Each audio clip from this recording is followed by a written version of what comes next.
Hello. Today I'm very proud to present Tariq here from the class of 23 MBAEx IMC student, and what is very interesting about Tariq, which sets him apart from everyone, is this unbelievable range he has in terms of his experience in all kinds of markets. You name any, he's been there. Emerging, developing, developed, India, Africa, Southeast Asia, Europe, North America. I don't know what else is left for him to do or go to, and yet the interesting part that he's going to discuss in terms of the profile that I see and in terms of the discussion that I had with him, and also the notes that we prepared, it's monetizing in emerging markets. And today we all know the entire attention on emerging markets. So over to Tariq. Tariq, why don't you start with what have you been doing in all these countries? Sure, thanks for having me, ma'am, and thank you for that generous introduction. So just to give everyone an overview about myself, I'm Tariq Mudassir, and I've had a good 5.5 years of work experience with an organization called EY. I've been a business consultant throughout these 5.5 years, and I've worked in emerging markets such as India, Africa, Southeast Asia, as well as the developed economies of Europe and North America. A lot of my work has been focused around revenue enhancements, process improvements, risk mitigation, fraud management, and OSS and BSS transformations. I've worked with a lot of telecom operators and media service providers across these continents, and a typical consulting engagement for me would be to bring out process gaps in a client's business processes, identify the pain points, sit with cross-functional stakeholders, and bring out a root cause for those gaps, and finally recommend fixes for them and help them track changes across the processes, right? Additionally, I've also worked with a lot of telcos on product development and new product launches, ensuring that all our clients are following the global best practices while launching any new products or carrying out any new business transformations in their organization. Wow.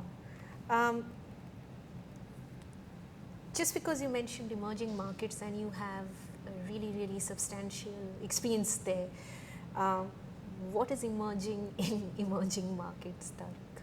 That's a very interesting question. So since I've worked with a lot of telecom operators, so I like to look at this question from a telecom specific lens. Absolutely, yeah. Right? I think in emerging markets, let's say Africa, and in the developing economies of Southeast Asia, monetization is the name of the game. Okay. Telcos are really looking at how can they monetize their existing 4G LTE services, right? The infrastructure that they already have in place. They're looking at what other revenue streams can they explore, right? And finally, but not the least, they're really looking forward to how they can monetize upcoming 5G. Okay. Right. Okay. So if we were to look at the current 4G infrastructure in place, okay, the monetization around 4G, especially in economies of, let's say, we'll take Africa as a case. The adequate monetization for the 4G infrastructure hasn't really happened adequately, right? Africa currently has an internet penetration rate of 44% compared to the global average of 63%. Okay. More than half of the population does not have access to internet, even while living under internet coverage areas, right? One of Africa's largest telcos, and they're present across almost all the countries in Africa, has an average revenue per user, the ARPU as we call it, just around $5 per quarter. I see. Okay. Right. But what I feel is that these numbers are bound to change. Africa, the working age in Africa is rising constantly year on year. And by 2025, we estimate that a good 300 million people are going to have discretionary income, Okay. right? And more people will be willing to spend on services. And the continent right now is witnessing a boom in the convenience economy, right? Okay.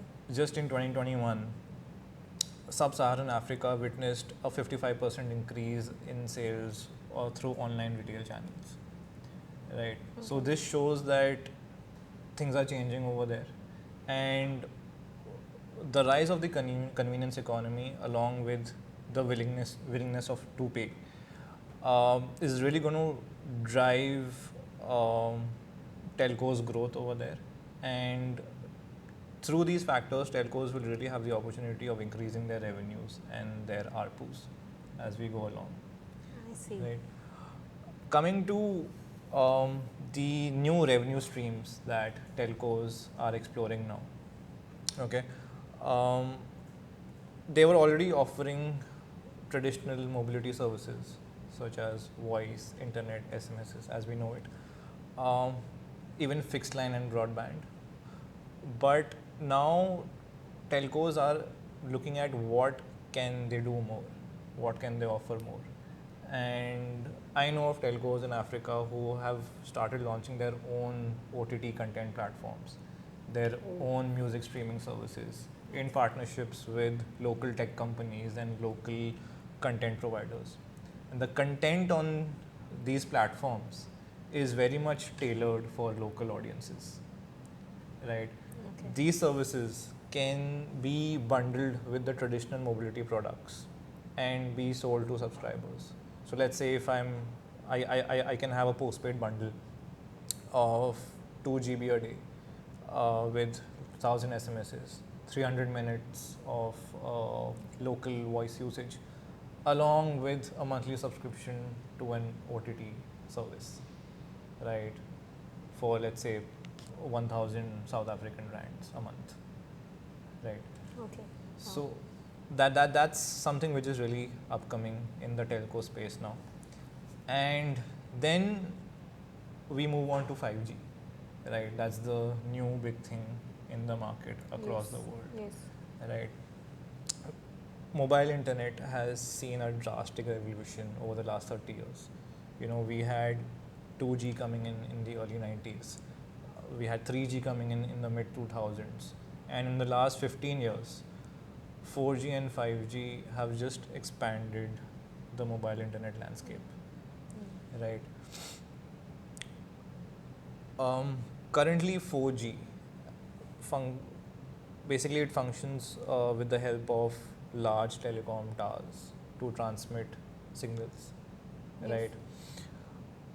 What 5G is going to bring about is that it will be supported by smaller, more compact cell solutions, but more in number over a given area, which will essentially enable more users to be connected to the internet and experience quality service, right? Okay.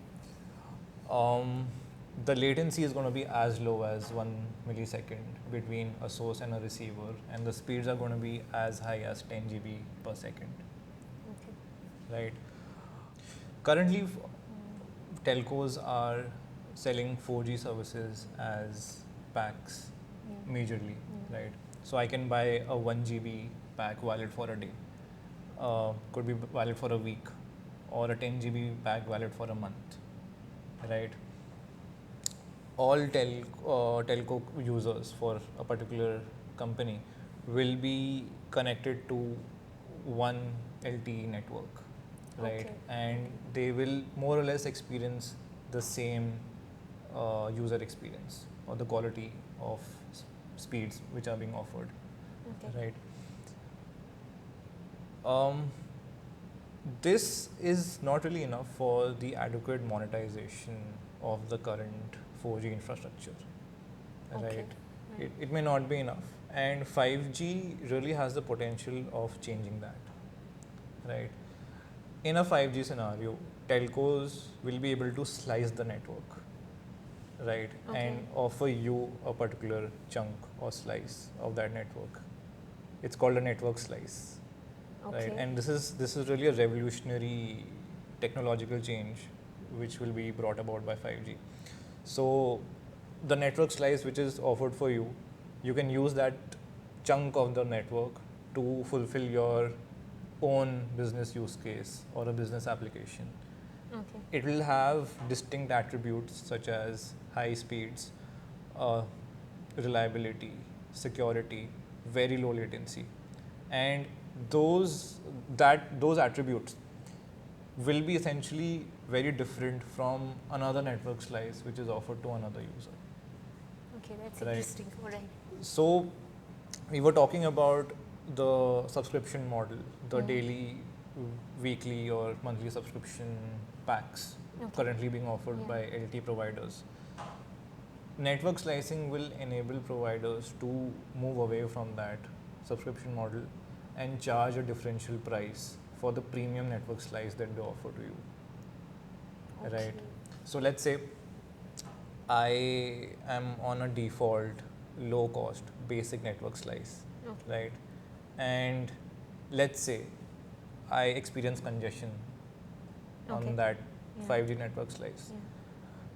I can bump up my quality of service by paying $1 or $2 extra, onto a premium network slice.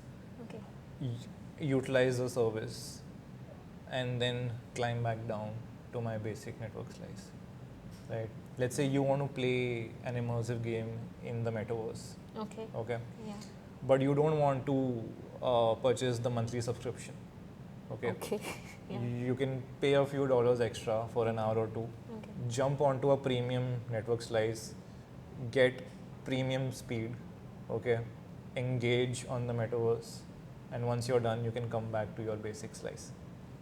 Wow. So this is where telcos can really drive revenues and increase their ARPUs. And essentially, 5G really holds the potential of transforming businesses into living businesses, right? And that's how organizations will be able to adapt to their user requirements faster and better. Wow, this is really interesting. I just want to know, apart from telcos, right, which industry can leverage 5G very soon? Right. How, why, where? Very interesting question. And I think at the top of my mind, there are two industries which I can really think of. One is healthcare and one is aviation, right? So healthcare and aviation. Yes. So let's talk about a few use cases. In healthcare, a hospital can put out connected vans on the road, right, to patrol the city. They can come up with a business model where subscribers can subscribe or users can subscribe to their emergency services. So let's say, God forbid, someone has an emergency in their home, right?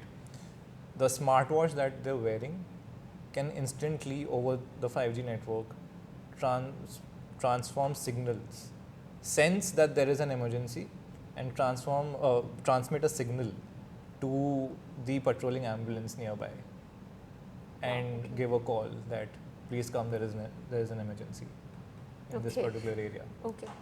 Right. Doctors can perform remote surgeries. Someone who's sitting, a doctor, let's say, who's sitting in Washington, can perform an emergency surgery over the 5G network using a robotic arm which is present in Delhi. Wow. Because the latency is going to be next to nil. Right. So those are I think the endless use cases that I can think of in healthcare. Coming to aviation. Yeah, I'm more interested in that. So let's say an aircraft has just landed. There has some debris which is fallen off from the aircraft onto the runway, right? Um, Airports can have connected vehicles and sensors on the runway. I mean, they can send connected vehicles onto the runway, okay, to clean up the debris, right, Okay. and just send them back onto their ground stations. I mean, there will be sensors, okay, which can sense that there is debris on the runway, okay. The connected vehicles are going to come, pick up the debris, and off they go before the next takeoff or the next landing, right. Baggage control. Bags can be monitored if they're getting loaded or not. If, let's say, I go into and I check in my bag, I go into an airport, I check in my bag, and I'll keep getting regular notifications on my phone. Where is my bag currently? Is it being loaded onto my plane or not? Right. So Okay. that's enhancing user experience for airline customers. Okay. GE has come up with Predicts. Okay. Right. Right. Okay.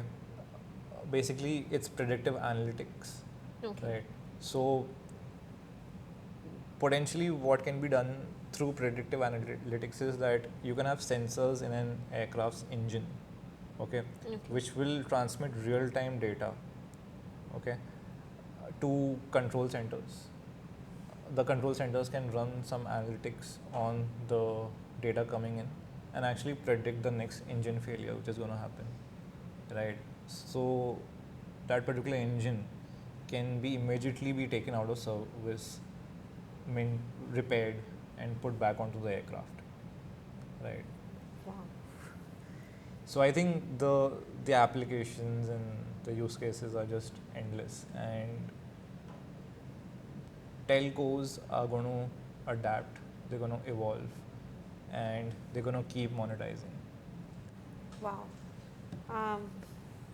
So Tariq, this was almost like science fiction coming true, and hopefully you'll be playing a major role in future, making all of this come truer, making more adaptations possible for evolving consumer behavior.